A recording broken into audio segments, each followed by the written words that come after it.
En ces week-ends de Pâques, je souhaite joyeuses Pâques à tous mes frères, à toutes mes sœurs dans le Seigneur à travers le monde. Dans certaines villes, certains pays, c'est une journée fériée le vendredi, c'est une journée fériée le lundi, donc un long week-end. C'est pour un grand nombre de gens le temps de, de prendre des vacances, d'aller visiter la famille, de fêter en famille, boire, manger. Pour nous, disciples de Jésus-Christ, ne nous contentons pas seulement des festivités, d'un culte extraordinaire où nous allons inviter les gens, parler de Jésus, juste comme par formalité vit la circonstance. Mon exhortation, c'est que chacun de nous puisse entrer en lui-même pour se demander, est-ce que aujourd'hui, Jésus, s'il avait à regarder encore cet événement sur la croix et jeter un regard sur ma vie, en commençant par le fond de mon cœur, est-ce que je donne de la valeur à cette souffrance sur la croix? Est-ce que Jésus s'est dit, c'était pas facile, mais je suis content de voir les résultats dans la vie d'eux?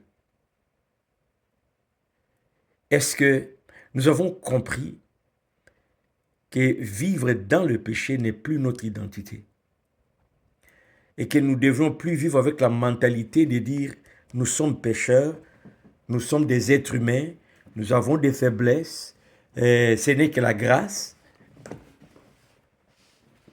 Mais en réalité, on ne se questionne pas si c'était moi qui devrais monter sur la croix. À chaque fois que je pêche, que deviendrait mon corps? Personnellement, ça me fait de la peine de voir que lorsque nous parlons de la croix de Jésus, c'est juste comme un événement, mais il n'y a pas un bouleversement en nous qui nous force à changer de cap. Cela se manifeste souvent par cette légèreté face au péché. Qui n'a pas péché, ne jugez point. Ça, personnellement, je trouve que c'est comme si ça... Mais il n'y a pas d'impact, quoi. Ça ne vient pas nous chercher cette souffrance sur la croix qui devrait vraiment provoquer en nous un changement, une distance réelle, un dégoût réel du péché. Ce n'est pas parce que Dieu peut nous pardonner.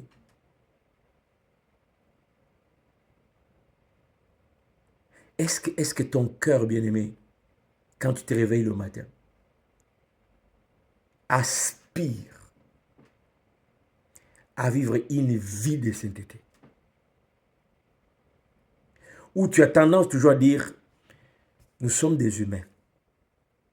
Mais justement, Jésus est venu sauver les humains qui sont nés dans le péché, esclaves du péché, incapables de se détourner d'eux-mêmes, de payer la rançon.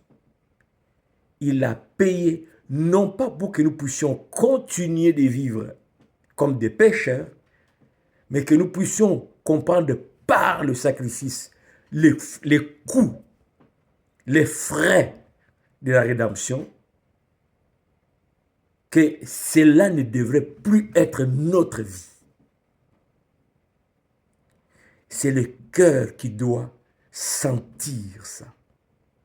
La vie chrétienne, ce n'est pas être régulier à l'église, impliqué dans les ministères. C'est vraiment d'abord et avant tout ce cœur qui change de nature. Passer d'une vie des pécheurs à une vie de sainteté. Exactement comme un célibataire qui se marie, qui maintenant, en tant que mari, est marié, ne gaspille plus son temps à contempler des filles dans la rue, à envier les filles dans la rue, en disant, de toute façon, on est des humains, c'est pas parce qu'on est marié. Hein. Non, quand on est marié, on vit comme marié, ça nous impose une autre façon de vivre qui est différente de la vie des célibataires que nous avions. En tout cas, moi, j'ai pris ça un temps seul pour examiner encore ma vie à travers cette souffrance de Christ sur la croix.